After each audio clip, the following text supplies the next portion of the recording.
This section examines intake air heating. Normally, the air entering the air cleaner is cold.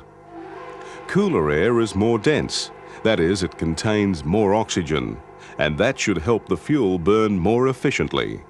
But fuel doesn't vaporize very well in cold air. Since an enormous amount of heat passes through the exhaust manifold, many carburetted engines capture some of it with a shroud around the exhaust manifold. This heats the incoming air to improve fuel vaporization. This heated air then enters the air cleaner. Once an engine is hot, it may no longer need the incoming air to be hot, so the amount of hot air entering the engine needs to be controlled. On vehicles with emission controls, air cleaners use a valve to control how much hot air enters the air cleaner.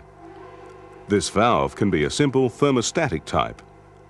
When the engine is started, only heated air is used.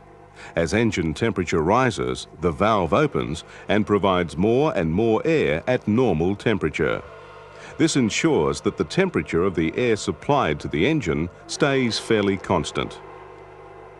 Another way to control the amount of hot air is to use a vacuum motor and a temperature-sensitive valve that is mounted inside the air cleaner unit.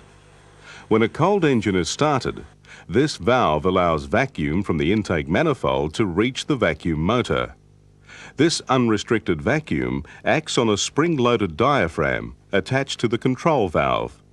The valve opens fully and admits hot air to the air cleaner.